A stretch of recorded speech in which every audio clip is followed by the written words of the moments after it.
원자력 발전이라는 것은 일본에서는 상당히 후대했습니다. 후쿠시마 원전 사고 때문에 50기 이상 있었던 원자력 발전소는 한때 완전히 가동을 멈췄거든요. 중동 사태에 굉장히 많은 영향을 주는 것은 한국보다 일본입니다. 사우디의 새로운 미래 도시 계획에 일본을 제외시켜 버렸습니다. 이유는 한국이 갖고 있는 중동 긴장과 호르무즈 해협 리스크가 일본의 에너지 의존 구조를 흔들며 단순 변수가 아니라 경제 안보 위기로 볼 수준인가요?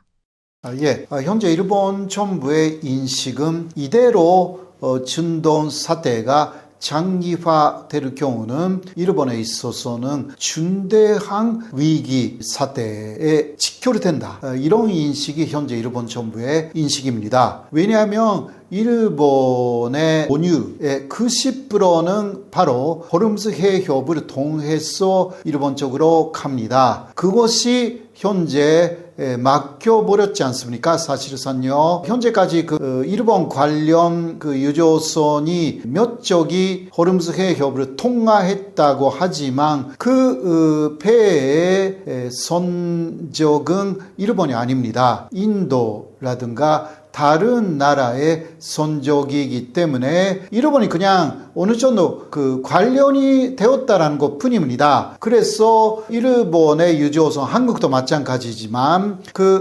호르무즈 해협을 통과하지 못하고 바로 페르시아만에 그대로 남아있는 배들이 유조선이나 기타 대단히 중요한 배들은 한국은 40척 정도, 일본은 50척 정도 그대로 아직도 남아있는 상황입니다. 이게 이대로 가면 굉장히 어려운 상황이 온다라는 것이고요. 그래서 일본에서는 석유 비축 분이 있지 않습니까? 이것을 반출하기 시작했습니다. 이것은 일본에서 석유의 비축분은 260일 정도 버틸 수가 있는 그러한 분량이라고 합니다. 물론 그것을 전체 반출한다라기보다 일부를 반출하기 시작했다라는 것이고요. 그리고 다카이치가 3월 19일 미국의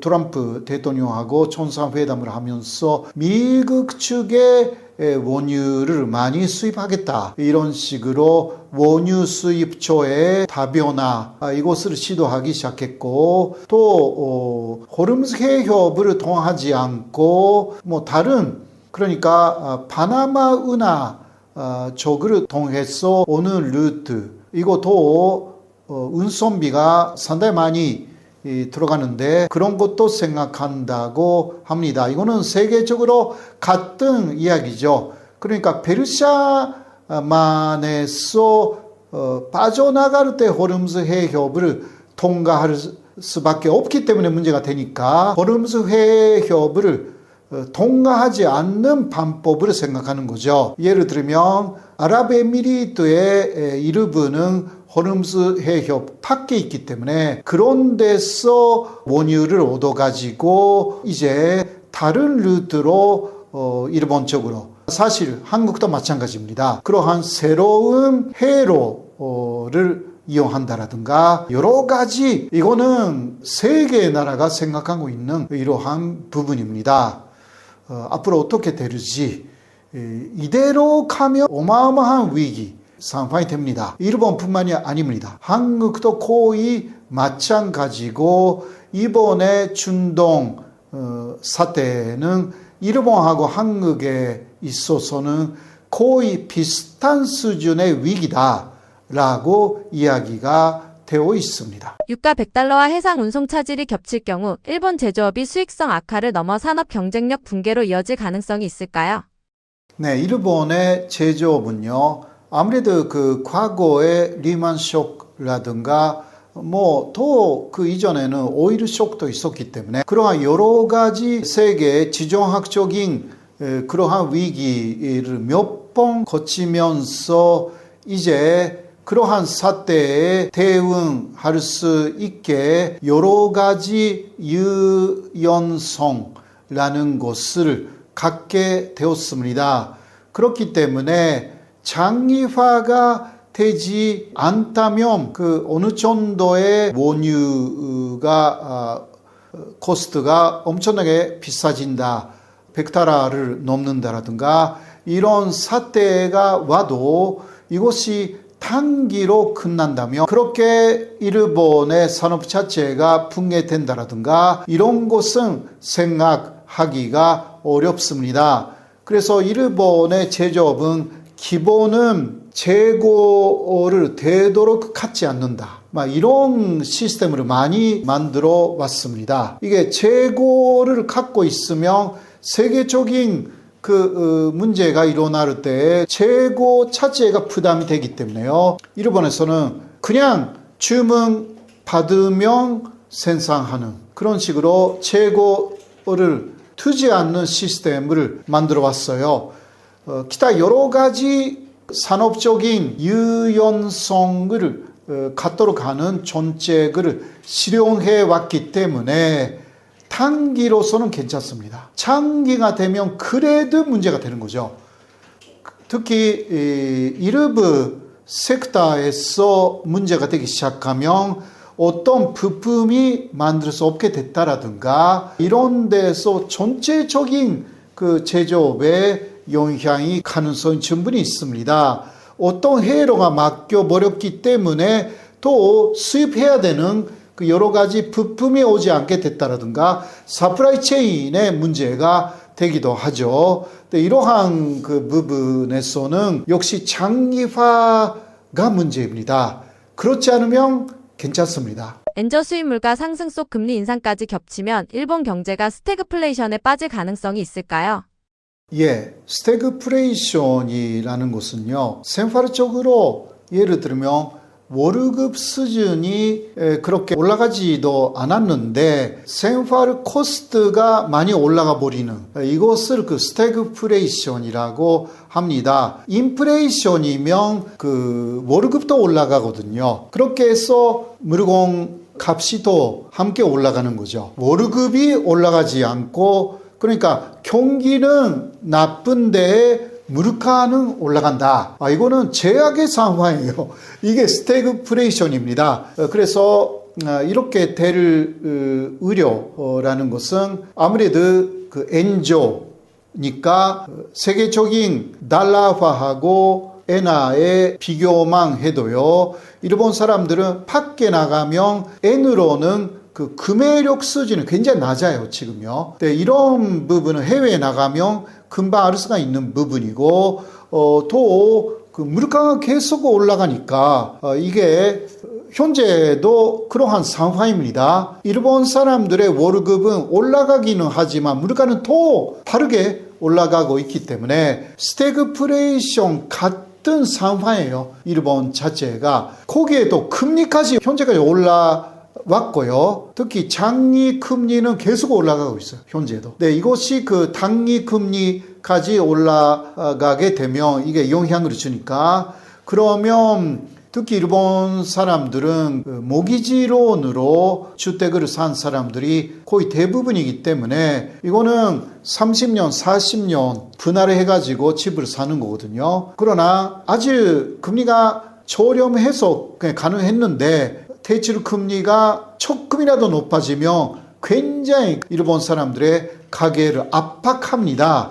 그러면 또 물건을 안 사게 됩니다. 이게 완전한 스태그플레이션. 현재는 그러니까 일본 정부가 그렇게 되지 않도록 일본 다카이치 총리는 그 일본 은행 존재에게 더 이상 금리 올리지 말아라. 그때 금리라는 것은 기본적인 정책 금리를 말하고 있죠. 일본 은행의 아주 기본적인 금리 더 이상 올리지 말아라 라는 메시지를 던지고 있죠. 그래서 일본 은행 존재도 당분간은 금리 올리지 않겠다고 지금은 이야기를 하고 있는데요. 이런 부분이 깨지기 시작하면 이게 스태그플레이션이 본격화가 되면 일본 경제는 더욱더 나빠지고 일본 사람들이 물건을 안 사게 되고 일본 국내에서는 경기가 아주 나쁘게 돼가지고 그래서 해외에 더 팔아야 되니까 그 경우는 더 엔저로 만들어야 되니까 이게 상당히 안 좋은 순환이 만들어집니다.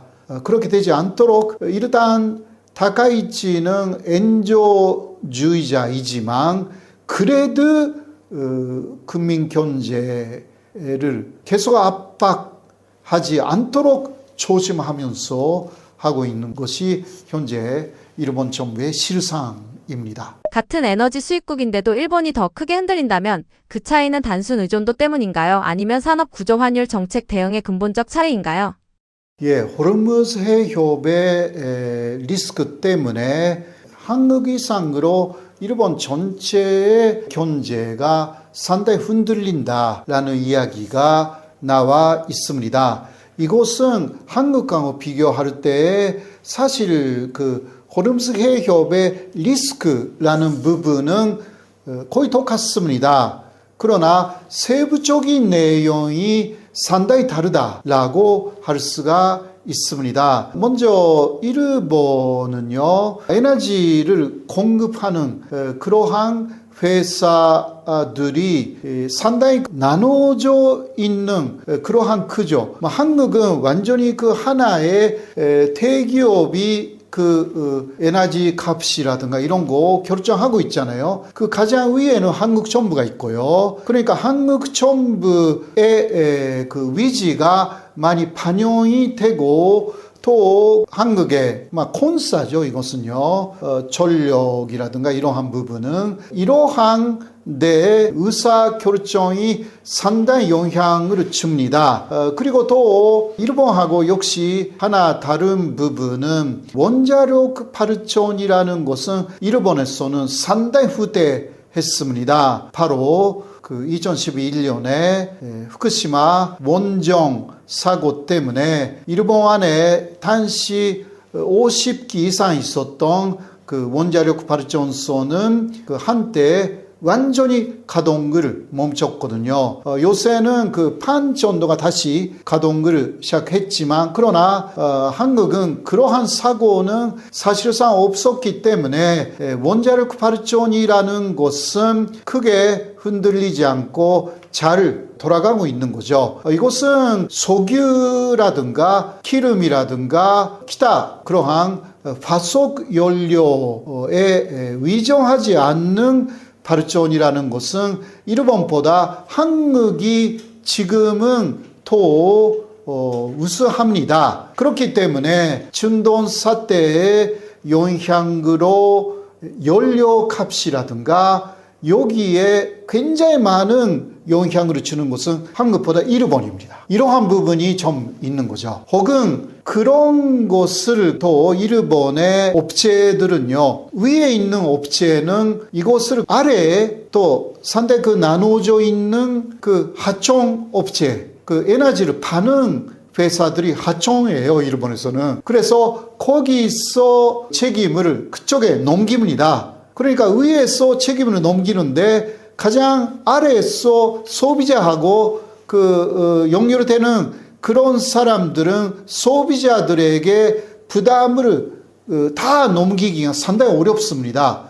그래서 그러한 구조적인 부분도 있어가지고 결국은 일본의 하부 구조의 산업적인 부분이 약해진다라는 것이 한국하고 좀 다르다. 한국은 위에서 아래까지 거의 비슷하게 움직입니다. 이러한 그 산업적인 구조의 문제가 일본하고 한국은 세부적으로 다르기 때문에 이제 한국도 마지막은 소비자의 모든 것을 넘기는 구조가 되어 있지만 그래도 일본은 그것을 하지 않기로 하는데 중간적인 그 산업재해가 많이 오히려 타격을 받는 그런 식으로 되어 있기 때문에요. 그게 산업적으로는 일본이 또 굉장히 여러 면에서 균열이 생기는 구조가 되어 있다. 이렇게 말씀드릴 수 있는 것입니다. 중동 리스크 장기화로 유가 물류 불안이 지속될 경우 일본이 더 깊은 구조적 침체로 갈 수 있을까요? 그리고 이는 한국의 기회일까요? 연쇄 리스크일까요?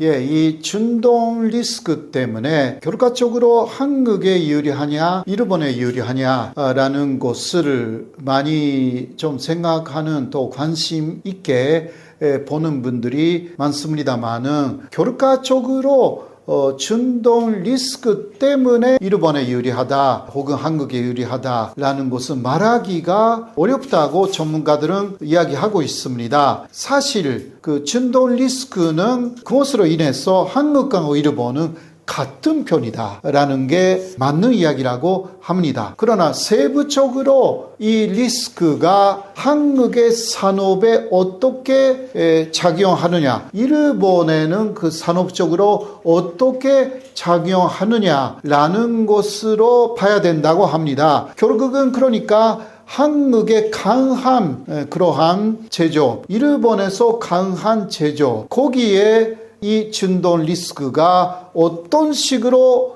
영향을 주느냐라는 부분에서区別해서 봐야 된다고 합니다. 한국은 아무래도 그 반도체 중심의 그러한 산업 구조가 되어 있기 때문에 또 EV 자동차라든가 이쪽으로 계속하고 있잖아요. 근데 일본은 또 아직은 아닙니다.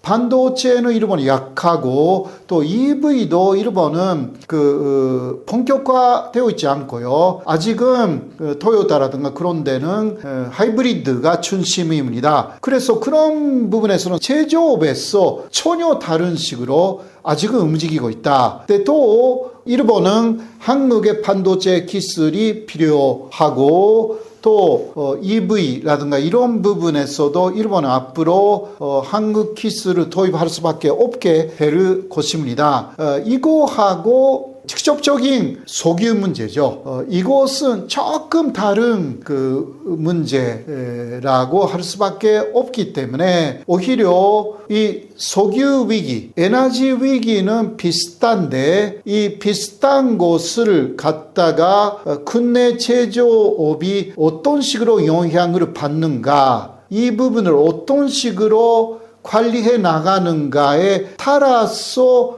달라진다. 이 정도밖에 분석을 하기가 아직 어려운 단계다라고 할 수가 있습니다. 그리고 또 아까도 이야기했지만 화석 연료, 그러니까 석탄이라든가 또 석유, 여기에 또 위정하고 있는 것은 일본입니다. 한국 이상으로. 한국은 원자력 발전이라는 게 있기 때문에 그런 면에서는 장기화가 되면 또 일본 쪽에 상당히 불리하게 될 가능성이 충분히 있습니다. 주요 산유국들이 한국과 협력을 확대하는 배경에는 어떤 산업적, 지정학적 이유가 있다고 볼 수 있을까요?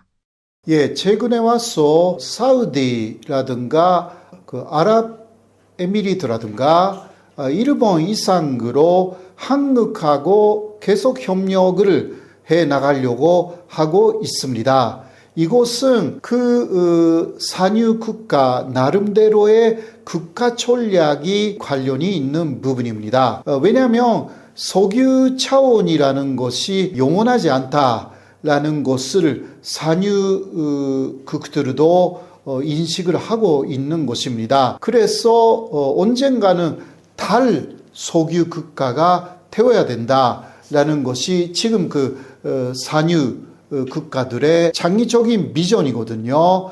근데 그 경우는 앞으로 자신들의 나라를 어떤 식으로 만들어 나가는가, 미래 비전이라는 게 대단히 중요합니다. 그 미래 비전을 정확하게 가질 수 있게 해주는 나라가 일본이 아니라 한국이다라는 것이 그 사람들의 결론입니다. 그래서 몇 년 전에 사우디가 일본에 가지 않고 사우디의 환대자가 한국에만 오고 그냥 돌아갔지 않습니까? 한국하고만 여러 가지 네옴시티라는 그 사우디의 새로운 미래 도시 계획에 한국을 참여시킨다. 일본을 제외시켜 버렸습니다. 이유는 한국이 갖고 있는 그러한 반도체 기술, 그리고 EV 기술, 그리고 IT의 기술, AI의 기술, 도시화에 대한 기술,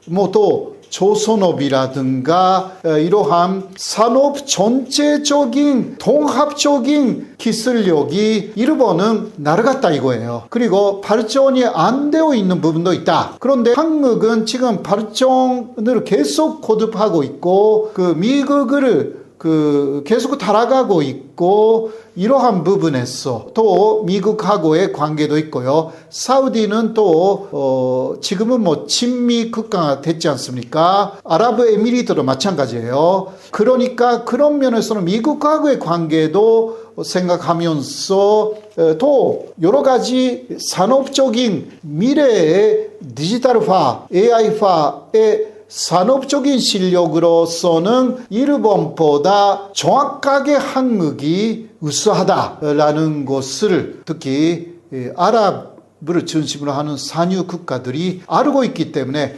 탈석유화가 될 몇십 년 후를 바라보면서 이제 한국하고 계속 연결해서 협력하겠다 이러한 생각을 갖고 있는 것입니다. 그리고 한국이 또 대단히 중요한 위치에 있다. 지정학적으로 그렇게 생각한다고 합니다. 한국은 산유 국가들이 한국을 허브로 해가지고 역시 석유를 또 세계적으로 이제 뿌릴 수가 있는 그러한 중개 기지로서 한국을 많이 생각한다고 합니다. 이게 한국하고 산유국들이 윈윈하는 관계로서 서로가 서로를 인식하면서 이제 앞으로의 미래를 함께 설계해 나가자 이러한 단계까지 현재 와 있는 것입니다. 우리가 생각하는 것보다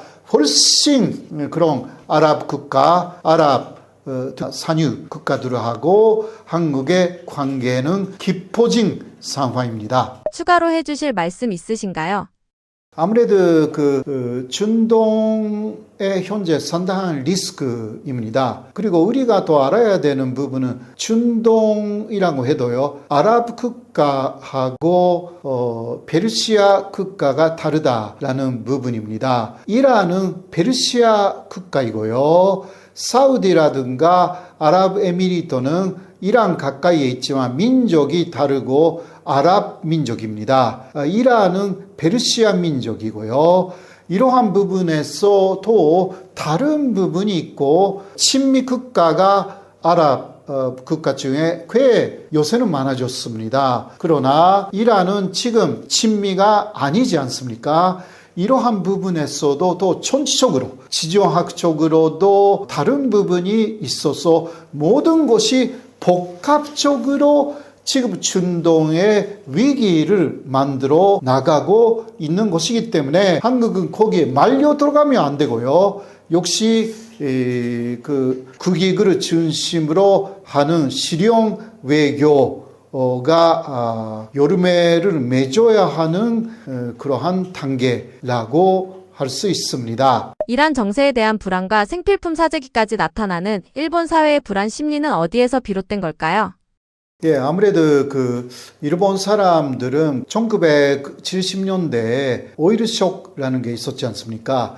그때 사재기라는 것이 일본 사회에서 본격적으로 처음 나타났거든요. 그때의 기억이 지금도 좀 나이 많은 세대에서는 남아 있는 거죠. 그러니까 석유가 들어오지 않으면 먼저 총이는 석유로 만드는 것이다. 이게 오해이거든요. 사실 왜 오해냐고 하면 단식 오일 쇼크가 있었을 때도 일본에서는 토일렛 페이퍼 사재기가 엄청나게 일어났고요. 지금도 마찬가지예요. 뭔가 그러한 위기가 있으면 금방 토일렛 페이퍼도 먼저 많이 사재기를 하는 그러한 습관으로 남아 있는데 요새 일본의 토일렛 페이퍼는요 석유로 만들지 않습니다. 모두 폐지, 그러니까 노트라든가 그런 다 쓴 종이를 다시 리사이클하면서 그런 토일렛 페이퍼를 거의 만들고 있기 때문에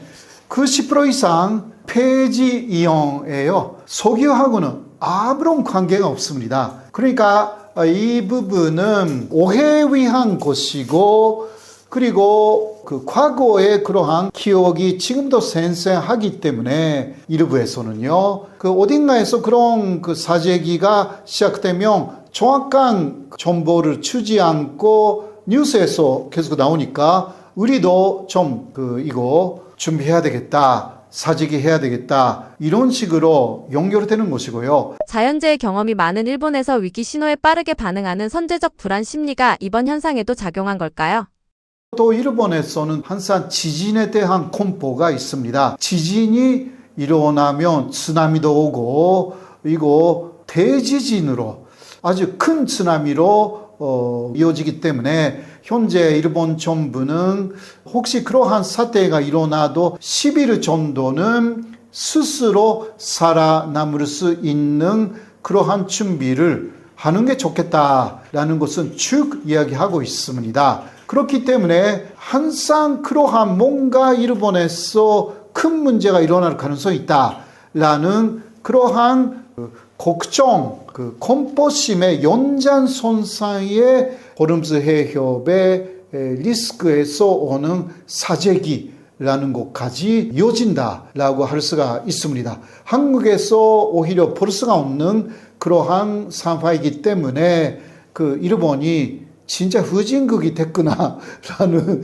것을 많이 좀 오히려 아쉽게 느낄 수 있는 부분입니다. 그러니까 선진국이라고 하면 여러 가지 위기 상황이 있어도 나라 안에서는 안정하게 그 치안이 유지된다. 기타 모든 면에서 그것이 지금 무너진 게 일본이잖아요. 무너지기 쉬운 게 한국보다 일본이다 라는 것을 볼 때 좀 아쉬운 느낌이 있습니다. 중동 위기 속 한국군 KC-330이 일본인까지 대피시킨 이를 계기로 일본에 대한 한국 인식이 변화할 가능성이 있을까요? 한국에 대한 일본의 인식은 꽤 좋아졌습니다. 지금 일본 쪽에서는 한국을 우호적으로 생각하는 사람들이 60% 정도가 됐습니다. 한때는 굉장히 낮은 수준이었는데요. 이것은 현재는 일본 자위대하고 한국군이 서로의 나라 혹은 제3국에서도 일본은 한국인에게, 한국은 일본인에게 이러한 뭔가 위기가 닥칠 경우는 도움을 주자라는 국가적인 합의를 한 그러한 상황입니다. 이거는 각서도 교환했고요. 그렇기 때문에 이거는 사실 국제적인 약속, 각서 때문에 협약이라고도 할 수가 있죠. 그것 때문에 하고 있는 거거든요. 그냥 아주 한국 쪽에서 한국이니까 그러한 협약이 없어도 일본인을 데려왔을 거예요. 그러나 지금은 협약이 있어서 더 정확하게 일본 사람을 데려옵니다. 반대로 일본이 그럴 경우는 한국 사람을 데려옵니다. 그러한 사례가 또 일본 쪽에서도 있었습니다. 이렇게 되어 있어서 이런 것이 되풀이되면 또 서로에 대한 인식이 더 좋아진다라고 할 수 있죠. 다카이치 총리의 독도 발언은 왜 이 시점에 나왔으며 그 의도는 무엇이라고 보시나요? 이것은 한국에서는 그냥 다카이치가 또 독도에 대한 비상식적인 발언을 했다. 이 정도로 뉴스가 나왔는데 배후는 그렇게 쉬운 내용이 아니었습니다. 사실 2월 22일은 일본에서는 다케시마의 날이라고 하지 않습니까? 다케시마는 독도의 일본 이름입니다. 그래서 올해 2월 22일에는 다카이치는 계속 공약을 하고 있었어요. 다케시마의 날의 행사, 이거는 일본의 남쪽에 있는 시마네현에서 매년 지방 행사로 행사가 있습니다.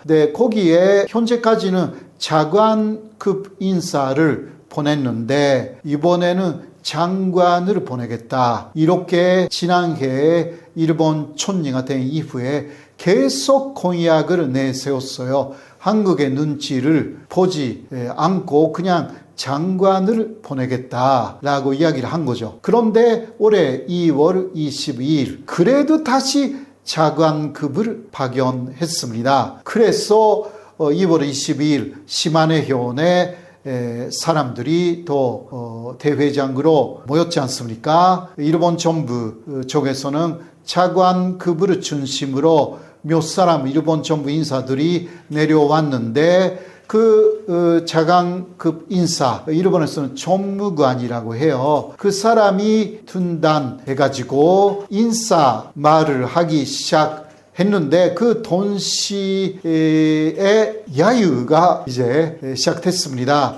거기에 온 일본 시마네현 주민들이 장관은 왜 오지 않았냐? 다카이치는 약속만 해놓고 왜 다시 차관을 보냈냐? 왜 거짓말을 했냐? 말만 해놓고 왜 약속을 안 지키느냐? 이게 전무관이 인사를 하는 시간 동안 계속 심한 야유였습니다. 이게 일본 안에서 아주 큰 뉴스가 됐습니다. 그것은 다카이치 촌리를 직격했죠. 그러니까 그 이후 지금 일본 국회가 열리고 있는데 매년 일본 국회에 나가서 답변해야 되는 질의응답해야 되는 게 일본 촌리의 입장인데 다카이치의 기세가 완전히 꺾여버렸습니다. 힘이 없고 이야기도 확실하게 할 것 같지 않고 이게 분명하게 다케시마의 날에 대한 공약을 어겼기 때문에 그것을 일본 국민들이 시마네 현을 중심으로 너무 세게 비판했기 때문에 또 지지율도 엄청나게 떨어졌어요. 그 사건으로. 그래서 다카이치의 아주 힘있게 하는 퍼포먼스가 사라져 버렸습니다. 그래서 며칠 후에 다카이치는 결심한 얼굴로 일본 국회에서 독도는 일본 영토라고 그렇게 주장하면서 그 목적은 그 다음 말이었습니다. 다음 다케시마의 날에는 장관급 인사를 보낼 수 있도록 환경을 조성해 나가겠다 이런 이야기를 한 것입니다. 그거는 1년 후가 되겠죠. 내년 2월 22일 실제로 장관급을 보낼지 지켜봐야 되겠지만 아마 그 이전에 다카이치 내각은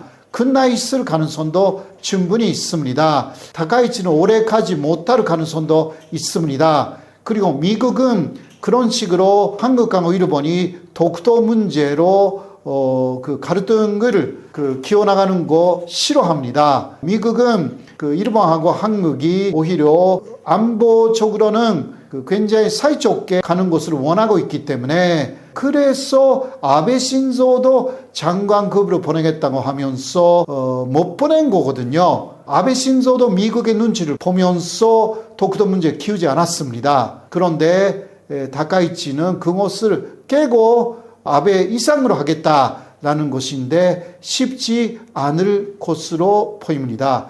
일단 지켜봐야 할 것 같습니다. 그러니까 한국에서는 그냥 다카이치가 더 독도라고 독도 일본 영토라고 했다. 그것만 보도하니까 문제가 되는 거예요. 물론 그것도 문제이지만 또 다른 이야기가 되잖아요. 지금 참고 있다 이거야. 미국은 또 그 독도 문제는 한국 편이에요. 최근 일본 교과서의 독도 표기 논란도 같은 맥락의 정치 외교적 메시지로 봐야 할까요? 일본 정부가 검정 교과서를 사용하죠. 역사 교과서라든가 사회과 교과서 전반적으로 일본의 초등학교, 중학교, 고등학교 교과서 대부분의 독도는 일본 영토라는 표기가 들어가 있습니다. 이것은 아베 신조 정권 때에 그런 식으로 독도가 일본의 영토라는 내용을 쓰지 않는 사회과 교과서는 검정을 통과시키지 않겠다고 일본 정부가 판침을 세웠기 때문에 갑자기 일본의 사회과 교재 거의 전체가 독도는 일본 영토라는 내용을 쓰기 시작한 것입니다. 그래서 그 연장선상에 현재 있기 때문에 이것을 또 현재는 유지하고 있고 일본은요.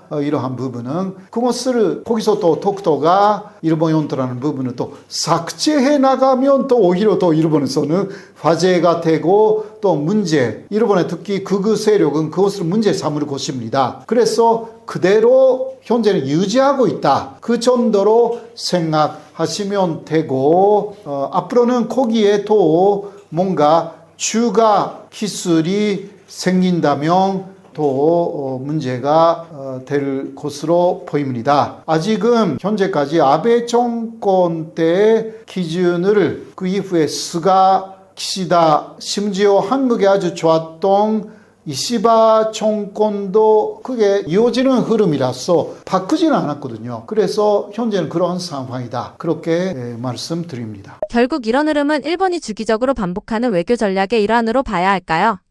네, 일본은 그 외교 카드로 독도를 사용하고 있는 것입니다. 외교 카드라는 것은 독도를 실제적으로 지배하고 있는 것은 한국이 아닙니까? 그러니까 그 독도를 일본 영토로 다시 만든다라는 것은 불가능합니다. 사실상. 네, 그러나 외교 카드로는 쓸 수가 있는 것입니다. 그래서 독도가 일본 영토가 되지 않을 것이라고 생각하고 있으면서도 한일 관계에서 다른 문제가 일어날 때 현재까지는 예를 들면 위안부 문제라든가 강제징용 문제라든가 기타 등등 일본에 좀 불리한 문제가 일어날 경우 항상 일본은 독도 문제를 거론하면서 독도를 국제사법재판소에서 재판하자 이런 식으로 오히려 한국을 압박을 했습니다. 이거 외교 카드로 쓰는 거죠. 일본은 일본 나름대로 그런 식으로 독도를 활용하면서 또 언젠가는 이런 식으로 독도 문제를 계속 거론해 나가면 그 어떤 기회가 생겨서 실제로 독도를 일본 영토로 만들 수 있는 그런 태가 오를 가능성이 있다. 그때를 준비한다라는 그러한 집요함을 보이고 있는 것입니다. 그것은 잊어버리면 절대 안 되는 부분입니다. 일본 가전산업은 왜 세계 최고에서 경쟁력을 잃고 쇠퇴하게 되었을까요? 네, 일본의 가전 산업이라는 것은요, 80년대, 90년대까지만 해도 세계 최고였다고 할 수가 있습니다. 한국에서 제가 함께 일본으로 여행 간 한국 분들은 일본의 밥솥이 아주 좋다라는 이야기를 많이 하시면서 이거는 90년대 그 말이었는데요. 일본에 저하고 함께 가면서 저는 그런 관심은 없었지만 그분은 일본의 밥솥을 사가지고 한국에 돌아오셨어요. 조지르시 코끼리 벼였어요. 네, 그러나 지금은 한국의 밥솥이 일본보다 훨씬 좋거든요. 일본 밥솥이 옛날에처럼 좋은 게 아닙니다. 퇴보했어요.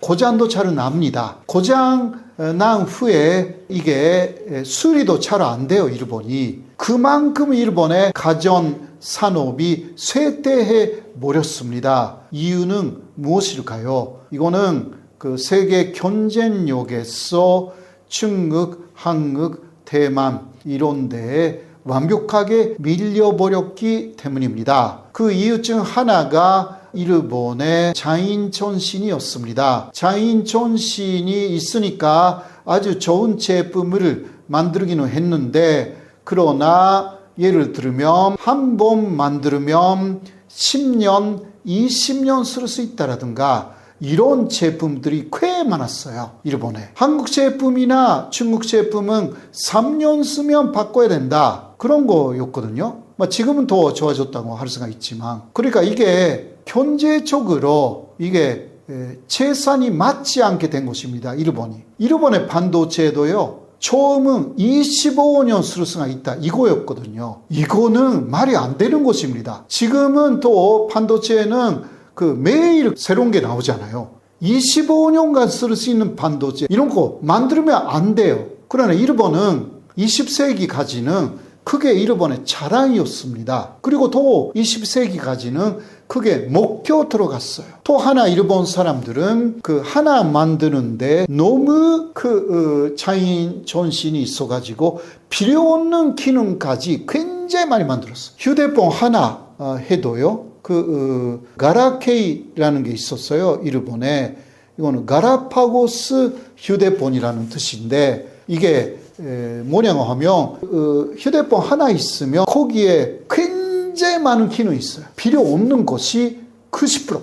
그런 거 만드는 것이 일본 사람들이 특히 또 산업체에 있는 사람들이 취미였어요. 근데 이게 또 세계 최고라고 생각한 거죠. 그런 식으로 했기 때문에 이제 한국의 휴대폰이나 중국의 휴대폰이 이제 필요한 것만 있는 것이 일본을 지원하기 시작합니다. 그리고 또 하나는 일본은 설계로부터 시작해가지고 제조, 조립, 완성품 판매, 거기까지를 이거 수직 판매 시스템이라고 했어요. 하나의 회사가 모든 것을 다 했어요. 수직 통합 모델이에요. 이거는 20세기까지는 일본 모델로 괜찮았는지 모르지만 이제 또 이것이 수평적인 그러니까 설계하는 회사는 설계만 하고 또 어떤 부품을 제조하는 회사는 그것만 하고 조립하는 회사는 그것만 하고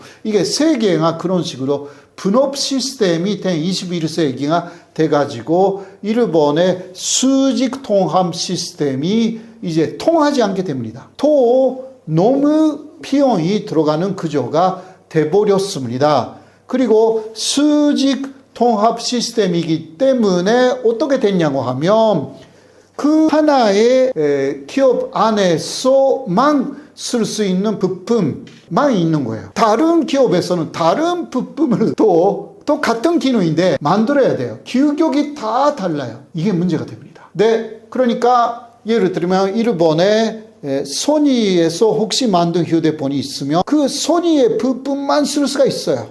다른 데서 도시바에서 만든 부품을 키워놓을 수가 없어요. 어마어마한 페타성이 일본 경제 전체의 후퇴를 만들어 옵니다. 그것을 보고 있었던 미국 쪽에서는 오히려 잽스 같은 사람이 일본의 여러 회사 중에서 좋은 부품을 가져와 가지고 조립해서 아이폰을 만들었어요. 일본이 만들 수 없는 거, 일본 안에서는 그 페타성 그리고 회사 대 회사의 그 약속이 있기 때문에 그거 못 다른 거예요. 외부에서는 그거 할 수가 있었어요. 이렇게 해서 일본의 가전 산업이 후퇴해 버렸습니다.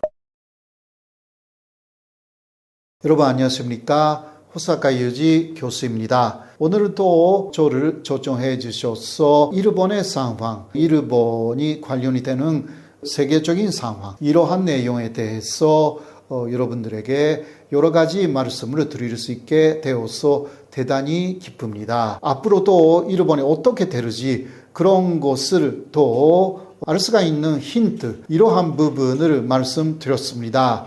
앞으로도 또 이러한 말씀을 여러분들에게 드릴 수 있다면 아주 좋은 저의 행복입니다. 감사합니다.